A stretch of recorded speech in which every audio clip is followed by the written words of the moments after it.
Welcome to my channel. ಎಲ್ಲರೂ ಹೇಗಿದ್ದೀರಾ? So ಎಲ್ರಿಗೂ ರಾಮನವಮಿ ಹಬ್ಬದ ಶುಭಾಶಯಗಳು. ಇವತ್ತಿನ ವಿಡಿಯೋದಲ್ಲಿ ನಾನು ರಾಮನವಮಿ ಹಬ್ಬಕ್ಕೆ ಏನೆಲ್ಲ ನೈವೇದ್ಯಗಳನ್ನು ಮಾಡಿದ್ದೆ ಅಂತ ತೋರಿಸ್ತಾ ಇದ್ದೀನಿ. ಫಸ್ಟು ನಾನಿಲ್ಲಿ ರಾಮನ ಪ್ರಸಾದ ಮಾಡ್ತಾಯಿದ್ದೀನಿ. ಅಂದರೆ ಇದು ರಾಮದೇವರಿಗೆ ಅತ್ಯಂತ ಶ್ರೇಷ್ಠವಾದಂಥ ನೈವೇದ್ಯ ಅಂತಲೇ ಹೇಳ್ಬೋದು. ಇದನ್ನು ಗೋಧಿ ಹಿಟ್ಟಿನಿಂದ ಮಾಡ್ತಾರೆ. ಸೊ ಹಂಗಾಗಿ ನಾನಿಲ್ಲಿ 1 ಸ್ಪೂನ್ ತುಪ್ಪದಿಂದ ಈ ಗೋಡಂಬಿ ಬಾದಾಮಿ ಎರಡನ್ನು ಹುರ್ಕೊಂಡಿದ್ದೀನಿ. ಆಮೇಲೆ ನೆಕ್ಸ್ಟು ಅದಕ್ಕೆ ಇನ್ನೊಂದು ಸ್ವಲ್ಪ ತುಪ್ಪ ಸೇರಿಸಿ ನಾನಿವಾಗ ಗೋಧಿ ಹಿಟ್ಟನ್ನು ಹುರ್ಕೊಳ್ತಾ ಇದ್ದೀನಿ. ನಾನಿಲ್ಲಿ ಟೋಟಲ್ ಆಗಿ 2 ಕಪ್ ಆಗೋಷ್ಟು ಗೋಧಿ ಹಿಟ್ಟನ್ನು ಯೂಸ್ ಮಾಡಿಕೊಂಡು ಉಂಡೆನ ಮಾಡ್ತಾಯಿದ್ದೀನಿ. ಸೊ ಇದಕ್ಕೆ ಒಂದು 5 ರಿಂದ 6 ಸ್ಪೂನ್ ಆಗೋಷ್ಟು ತುಪ್ಪ ಬೇಕಾಗುತ್ತೆ. ಫಸ್ಟು ನಾನಿಲ್ಲಿ ಒಂದು 2 ರಿಂದ 3 ಸ್ಪೂನ್ ಆಗೋಷ್ಟು ತುಪ್ಪನ ಹಾಕ್ಕೊಂಡು ಹುರ್ಕೊಳ್ತಾ ಇದ್ದೀನಿ. ಸೊ ಆಮೇಲೆ ನೋಡಿಕೊಂಡು ಇನ್ನೊಂದು ಸತಿ ತುಪ್ಪನ ಸೇರಿಸ್ಕೊಂಡು ಚೆನ್ನಾಗಿ ಹುರಿಬೇಕು. ಸೊ ನೋಡಿ, ಇದನ್ನು ನೀಟಾಗಿ ಹುರಿಬೇಕಾಗುತ್ತೆ, ಇಲ್ಲಾಂದರೆ ಹಿಟ್ಟು ಒಳಗಡೆ ಹಸಿ ಹಸಿ ಇರುತ್ತೆ. ಸೊ ಟೇಸ್ಟು ಚೆನ್ನಾಗಿ ಬರಲ್ಲ. ಸೊ ಹಂಗಾಗಿ ನೋಡಿಕೊಂಡು ಕೈ ಬಿಡ್ದಂಗೆ ನೀಟಾಗಿ ಕಲರ್ ಚೇಂಜ್ ಆಗೋವರೆಗೂ ಹುರ್ಕೋಬೇಕು. ಇದು ಇಷ್ಟು ಚೆನ್ನಾಗಿ ಕಲರ್ ಚೇಂಜ್ ಆಗಿರಬೇಕು. ಸೊ ಇಷ್ಟು ಹುರ್ಕೊಂಡು ಆದಮೇಲೆ ನಾವು ಗ್ಯಾಸ್ ಆಫ್ ಮಾಡಿಬಿಡ್ಬೇಕು. ಇದನ್ನು ಒಂದು ಸ್ವಲ್ಪ ತಣ್ಣಗಾಗಕ್ಕೆ ಬಿಡಬೇಕು. ಸೊ ಅಲ್ಲಿವರೆಗೂ ನಾನೊಂದು ಸ್ವಲ್ಪ ಏಲಕ್ಕಿ ಪುಡಿಯನ್ನು ರೆಡಿ ಮಾಡ್ಕೊತಾ ಇದ್ದೀನಿ.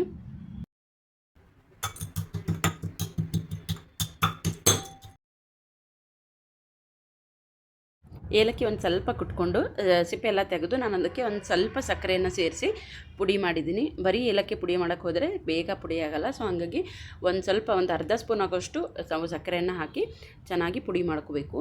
ಸೊ ಇವಾಗ ಇಲ್ಲಿ ಗೋಧಿ ಹಿಟ್ಟು ಸ್ವಲ್ಪ ತಣ್ಣಗಾಗಿದೆ. ಅದಾದಮೇಲೆ ನಾನು ಒಂದು ಅರ್ಧ ಕಪ್ ಆಗೋಷ್ಟು ಬೆಲ್ಲನ ಸೇರಿಸಿದ್ದೀನಿ.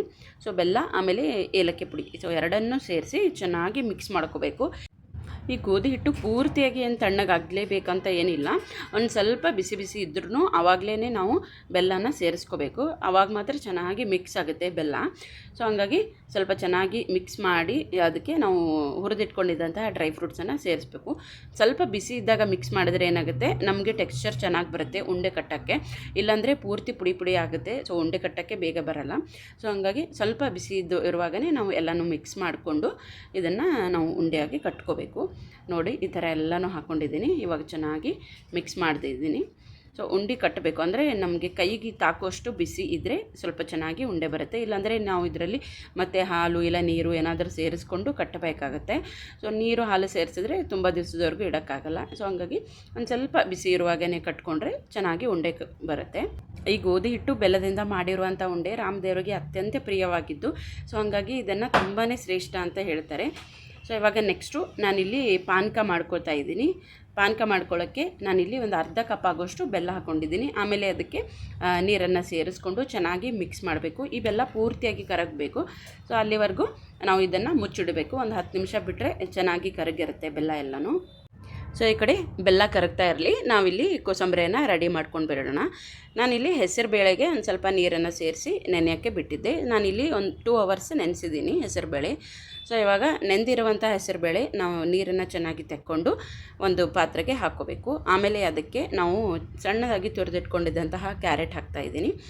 ಆಮೇಲೆ ಸೌತೆಕಾಯಿ 1 ಕಪ್ ಆಗೋಷ್ಟು ಚಿಕ್ಕದಾಗಿ ಹೆಚ್ಚಿರುವಂತಹ ಸೌತೆಕಾಯಿ. ಆಮೇಲೆ ನೆಕ್ಸ್ಟು ಇಲ್ಲಿ ಹಸಿಮೆಣಸಿನ್ಕಾಯಿ ನೀವು ಬೇಕಾದರೂ ಹಾಕ್ಕೋಬೋದು, ಸಣ್ಣದಾಗಿ ಕಟ್ ಮಾಡಿಕೊಂಡು ಚೆನ್ನಾಗಿರುತ್ತೆ ಟೇಸ್ಟು. ಬಟ್ ನಾನಿಲ್ಲಿ ಹಸಿಮೆಣಸಿನ್ಕಾಯಿ ಹಾಕ್ಕೊಂಡಿಲ್ಲ. ಆಮೇಲೆ ಇಲ್ಲಿ ಒಂದು ಸ್ವಲ್ಪ ಕಾಯಿ ತುರಿ, 1 ಕಪ್ ಆಗೋಷ್ಟು ಕಾಯಿ ತುರಿ. ಸೊ ಇಷ್ಟನ್ನು ಹಾಕ್ಕೊಂಡು ಒಂದು ಸ್ವಲ್ಪ ಚೆನ್ನಾಗಿ ಮಿಕ್ಸ್ ಮಾಡ್ಕೋಬೇಕು. ಸೊ ನಾನಿಲ್ಲಿ ಮಿಕ್ಸ್ ಮಾಡೋ ಅಷ್ಟರಲ್ಲಿ ತುಂಬ ಚಿಕ್ಕದಾಗಿತ್ತು ಪಾತ್ರೆ. ಸೊ ಹಂಗಾಗಿ ನಾನು ಪಾತ್ರೆಯನ್ನು ಚೇಂಜ್ ಮಾಡಿಬಿಟ್ಟು ಚೆನ್ನಾಗಿ ಮಿಕ್ಸ್ ಮಾಡ್ಕೊಂಡಿದ್ದೀನಿ. ಆಮೇಲೆ ನಾನಿಲ್ಲಿ ಉಪ್ಪನ್ನು ಸೇರಿಸ್ತಾ ಇದ್ದೀನಿ, ರುಚಿಗೆ ತಕ್ಕಷ್ಟು ಉಪ್ಪು. ಆಮೇಲೆ ನಿಂಬೆಹಣ್ಣು ನಾವು ಯಾವಾಗ ಸರ್ವ್ ಮಾಡ್ತಿರ್ತೀವೋ ಸೊ ಆವಾಗೇ ಉಪ್ಪನ್ನು ಸೇರಿಸ್ಕೊಂಡ್ರೆ ಈ ಕೋಸಂಬರಿ ನೀರು ಬಿಡಲ್ಲ.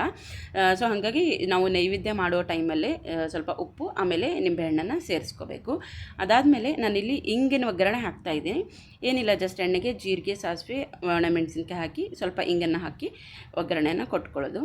ಆಮೇಲೆ ಅದಕ್ಕೆ ಒಂದು ಸ್ವಲ್ಪ ಕೊತ್ತಂಬರಿ ಸೊಪ್ಪು. ಸೊ ಇಷ್ಟು ಹಾಕಿ ಚೆನ್ನಾಗಿ ಮಿಕ್ಸ್ ಮಾಡಿದ್ರೆ ಕೋಸಂಬರಿ ಅಂದರೆ ಹೆಸರು ಬೇಳೆ ಕೋಸಂಬರಿ ರೆಡಿ ಆಯಿತು. ಸೊ ಈ ಕಡೆ ಬೆಲ್ಲ ಕೂಡ ಚೆನ್ನಾಗಿ ಕರಗಿತ್ತು. ಸೊ ಹಂಗಾಗಿ ಪಾನಕ ಕೂಡ ಮಾಡ್ಕೊಂಡು ಬೇಡ ಅಂತ ನಾನಿಲ್ಲಿ ನೋಡ್ತಾ ಇದ್ದೀನಿ. ನೋಡಿ, ಚೆನ್ನಾಗಿ ಬೆಲ್ಲ ಎಲ್ಲನೂ ಕರಗಿದೆ. ಆಮೇಲೆ ನಾವು ಇದಕ್ಕೆ ಒಂದು ಸ್ವಲ್ಪ ಉಪ್ಪನ್ನು ಸೇರಿಸಬೇಕು. ಉಪ್ಪನ್ನು ಒಂದು ಅರ್ಧ ಸ್ಪೂನ್ ಆಗೋಷ್ಟು ಸೇರಿಸಿದ್ರೆ ಸಾಕು. ಆಮೇಲೆ ಅದಕ್ಕೆ ನಾನು ಒಣ ಶುಂಠಿ ಪುಡಿಯನ್ನು ಸೇರಿಸ್ತಾ ಇದ್ದೀನಿ. ಒಣ ಶುಂಠಿ ಪುಡಿ, ಆಮೇಲೆ ನಿಂಬೆಹಣ್ಣು, ಆಮೇಲೆ ಒಂದು ಸ್ವಲ್ಪ ಏಲಕ್ಕಿ ಪುಡಿ. ನಾನಿಲ್ಲಿ ಒಂದು ಅರ್ಧ ಸ್ಪೂನ್ ಆಗೋಷ್ಟು ಏಲಕ್ಕಿ ಪುಡಿ ಸೇರಿಸಿದ್ದೀನಿ. ಆಮೇಲೆ ಒಣ ಶುಂಠಿ ಪುಡಿ, ಆಮೇಲೆ ನಾನು ನಿಂಬೆಹಣ್ಣನ್ನು ಹಾಕ್ತಾಯಿದ್ದೀನಿ. ಸ್ವಲ್ಪ ಚೆನ್ನಾಗಿ ನಿಂಬೆಹಣ್ಣನ್ನು ಹಾಕಬೇಕು. ನಾನಿಲ್ಲಿ ಪೂರ್ತಿ ಒಂದು ನಿಂಬೆಹಣ್ಣನ್ನು ಹಾಕಿದ್ದೀನಿ. ಸೊ ಇಷ್ಟು ನಿಂಬೆಹಣ್ಣು ಸೇರಿಸ್ಕೊಂಡು ಮಿಕ್ಸ್ ಮಾಡಿಬಿಟ್ರೆ ಬೆಲ್ಲದ ಪಾನಕ ರೆಡಿ ಆಯಿತು. ಸೊ ರಾಮನವಮಿಯ ವಿಶೇಷ ಅಂತ ಹೇಳ್ಬೋದು ಬೆಲ್ಲದ ಪಾನಕ. ಸೊ ಇಲ್ಲಿ ಕೋಸಂಬರಿ, ಪಾನಕ, ಆಮೇಲೆ ಗೋಧಿ ಹಿಟ್ಟಿನ ಉಂಡೆ ಎಲ್ಲನೂ ರೆಡಿ ಆಯಿತು. ದೇವ್ರ ಪೂಜೆ ಎಲ್ಲನೂ ಮುಗಿದಿತ್ತು. ಸೊ ಹಾಗಾಗಿ ನೈವೇದ್ಯಕ್ಕೆ ಬೇಗ ರೆಡಿ ಮಾಡ್ಕೊಂಡು ಬೇಡ ಅಂತ ನಾನೆಲ್ಲನೂ ಹಾಕಿಡ್ತಾ ಇದ್ದೀನಿ.